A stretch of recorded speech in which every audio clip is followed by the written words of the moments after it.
Welcome to Illuminating Catholics, podcast of the Diocese of Sioux City. I'm Dawn Prosser, Director of Communications for the Diocese. Together with Carmen Bauer of the Faith Formation Office, we will shed light upon topics of faith in the modern church. Our guests include Catholic clergy, religious sisters, and other experts in their fields to help us understand what's happening in the church today. We will explore issues, even the tough ones, and to find answers to common questions about Catholicism. Thank you for joining us for today's Illuminating Catholics, shedding light to understand the modern church. Welcome back to the Illuminating Catholics podcast. I am Dawn Prosser, Director of Communications. And I am Carmen Bauer, the Director of Faith Formation. Thank you to the listeners for making time for us today, and we really appreciate all the great feedback that we're receiving for the podcast. I think most anywhere I go, somebody pulls me aside and says, "Hey, I just listened to that podcast, and I really enjoyed the episode on da-da-da-da-da," and it's great, especially when I go back to Storm Lake. It's kind of fun talking to the parishioners there, and I'm glad they're staying in touch. So thanks to everybody, wherever you're at listening. We really do appreciate you. And today, speaking of Storm Lake, somebody I met when I was there, I think before I was even Catholic, I'd like to welcome Father Bill Schreiber for our episode. And this is following Catechetical Sunday, which was September 21st. We're actually recording it a couple days ahead, but I'm sure you'll forgive us for that. Father is a longtime priest of the Diocese of Sioux City. He's currently serving parishes in Jefferson, Churdan and Grand Junction. Father, we're just really excited to have you here, that you said yes to us and share your faith formation experiences. Welcome. Well, thank you very much. Well, before we jump in on, the catechetical side of things with Catechetical Sunday and Faith Formation, can you give our listeners just a little bit of your personal history, Father, in the diocese, the parishes you've served, the schools you've served, everything like that? I certainly can. I've got to get them in order here. I started out newly ordained at St. Lawrence in Carroll. Then I went to Immaculate Conception in Sioux City. And then I went to Sacred Heart in Spencer for 1 year, and then was assigned to the faculty at Remsen St. Mary's.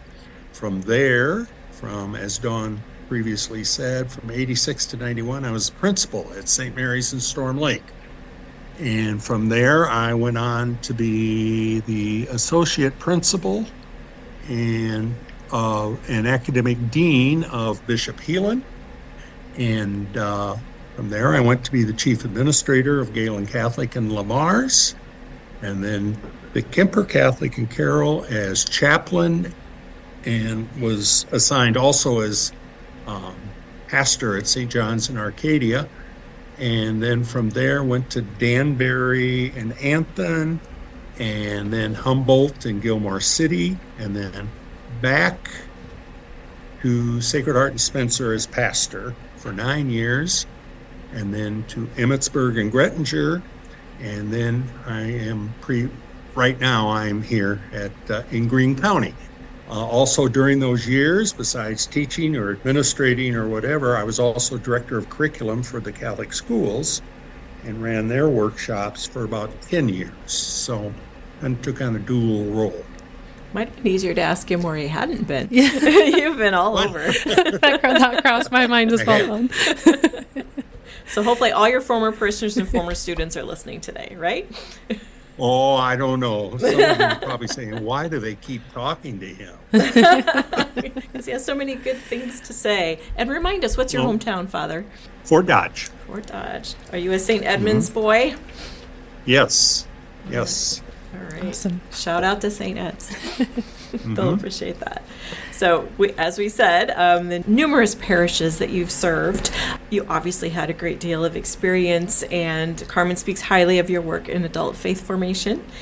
And I wonder, She's very kind. She is. So if you could share maybe some of your experiences, and maybe like what we called RCIA at the time, and maybe how that instruction changed over your ministry. Well, I always go back when I was, he's now gone home to heaven, but Monsignor Brady at Immaculate Conception. When I went there as the assistant, and that was kind of pre-RCIA, he said we have a great many instructions. They're all one-on-one. That's how I like to run them. And it was true. We had probably at one point over 30 people joining the church there, and it was all one-on-one instruction. So you had to get all those things lined up. Well, about 6 months into it, I'm thinking there's got to be a better way. So I got everybody on my side kind of pulled together, same place, and I went to him and I said, Monsignor, I know you don't like this, but would you give me a shot for just try it? And if you hear negative feedback, I'll go back to one-on-one. Oh, it's not going to work. It's not going to work. But he says, I'll let you do it. So I put all mine together in one class. And lo and behold, within 3 weeks, he came to me, he says, say, what chapter are you on? So I told him. He says, good, mine are there too. They'll all be joining your class. So he figured out that, it was a good deal for him. So that's kind of pre-RCIA, and then, RCIA started coming in, and there was a lot of excitement in the early days because it's kind of a lay-driven program where the priest, is involved, but doesn't have to be. And that's kind of from parish to parish. I found over the years, everybody kind of looked at it a little differently in that what they emphasized and how many classes they had or whatever. So we're pretty close, but everybody kind of, depending on the priest, for instance, one priest might have a interest in church history, so there might be, 2 or 3 classes on that, or another guy's going to do something else. But no, that's RCIA's really evolved, and so I'm kind of anxious for the workshop we're going to have next week to see what they're anticipating on that. Well, we're glad to hear the little shout out for the OCIA workshop coming up. Well, there you go. Week. Thank you, Father. And there's one on Saturday open for those on the OCIA team. Yep, anyone is welcome. scdiocese.org/OCIA. So thanks for that opening, Father. Certainly. So I wonder if you have any individual stories of people that maybe stick out in your mind that you've accompanied on their way to full communion with the church. Maybe some really interesting stories that might stick out in your mind. Every place I've been, everybody has got, as you two are very well aware of, has their own particular faith journey, and it's a little different. And just like every parish has kind of a different journey, different emphasis. And so it's exciting. It's good for me to get involved in the different parishes because everybody's just a little different, has different level of enthusiasm. And, there are some places I've been where you couldn't stop the questions and you barely got the material that you wanted to cover in. And then other ones, they might not choose to be very talkative at all. So you had to, somehow pull that out of them. And I was always grateful that Bishop Sowens and Bishop Gennardo gave me the opportunity to go to graduate school and get the skills for teaching, because that became very helpful in working with adults down the road. At least it was for me. Did you have a topic that you really liked to cover? You mentioned before that, every priest or teacher or catechist might do something different. Did you gravitate towards a particular topic? I didn't.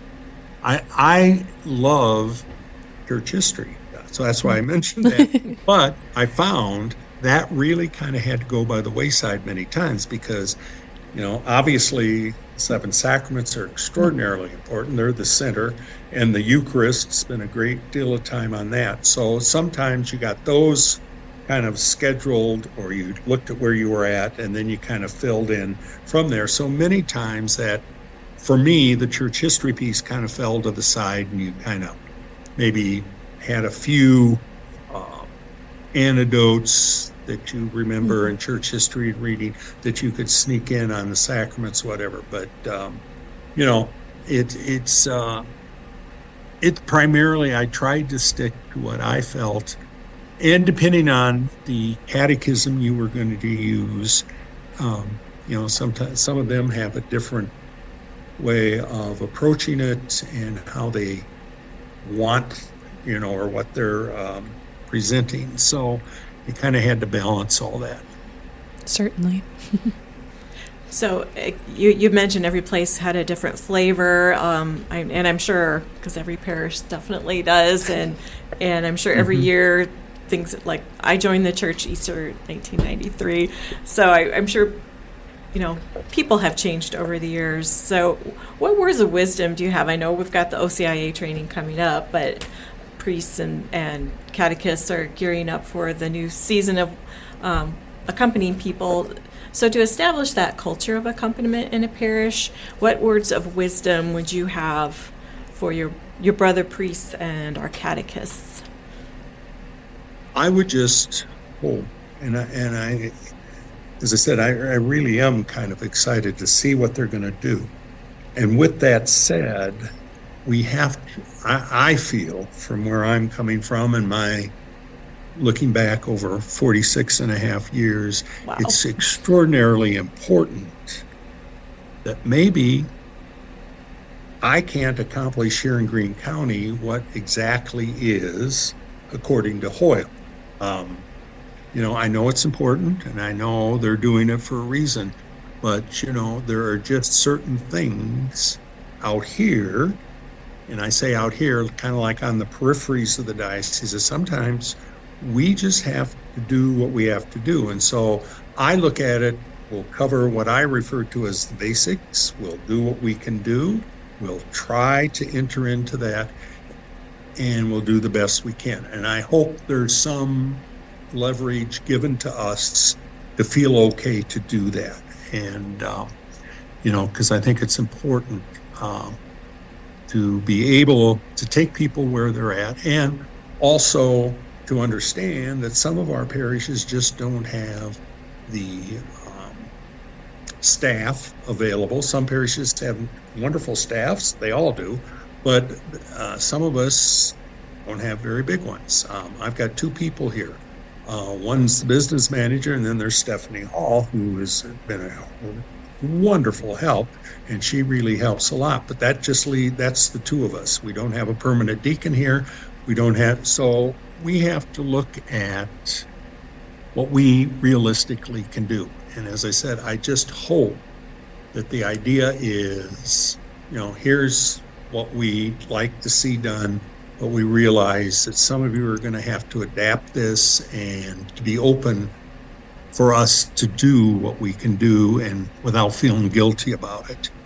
Definitely. And, it's always interesting to be in the parishes and, just see the ways that our parish leaders and our pastors are able to use the resources they have, and at the very base of it all, just form those really solid relationships. It's more than anything, usually when people get through the RCA or OCIA process, through baptism, receive the sacraments, if they stay in the church, it's really dependent upon those relationships that they might have formed throughout that process. So that's always really neat to see how people are able to really accompany those who are joining the church.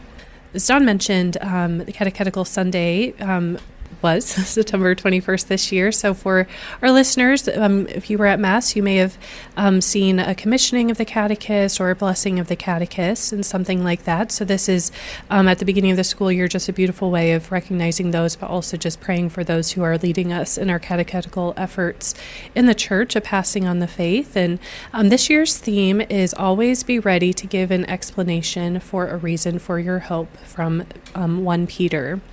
So, Father, when you consider this Bible verse, what might you think that catechists could ponder with it or, take from it, whether in work with adults or kids?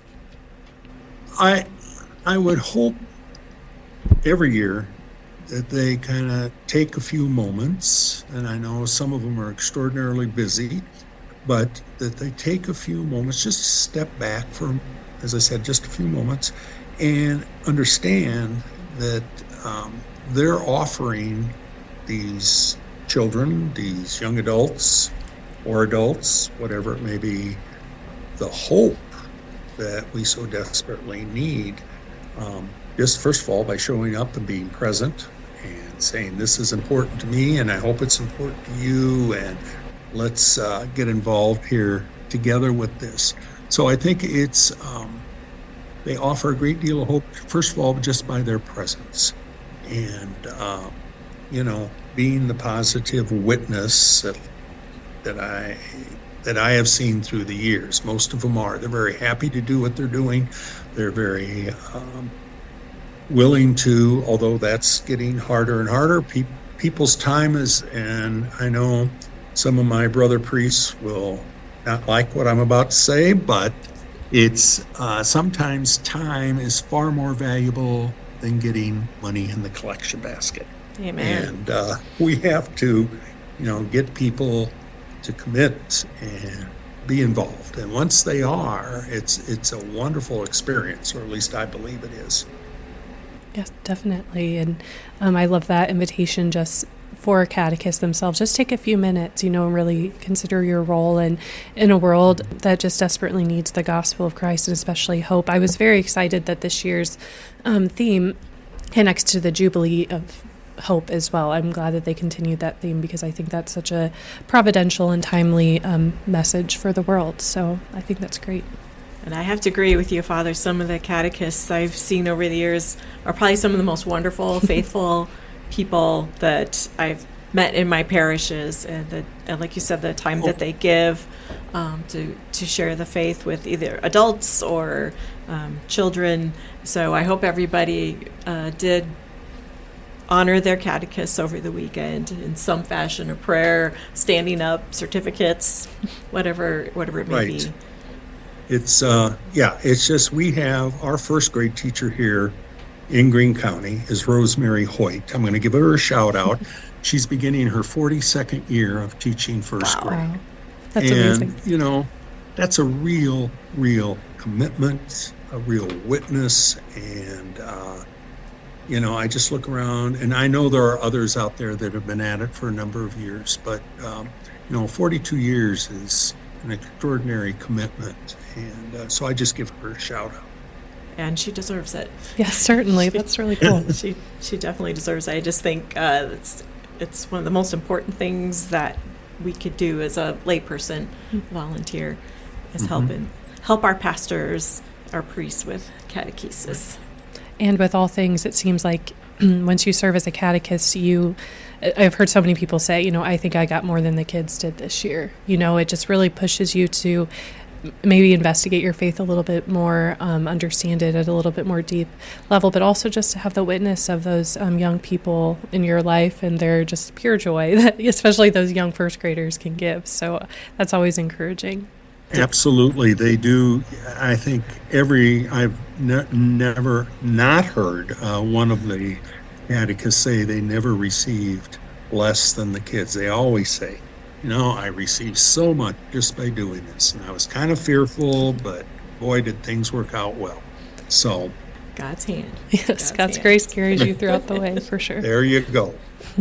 Is there any encouragement you would give maybe people that, because it's just inevitable every summer, you'll see a note in the bulletin or there'll be an announcement at Mass, we need a catechist for third grade, or we need someone for the sacraments class, the kids not in order of sacraments that need something special.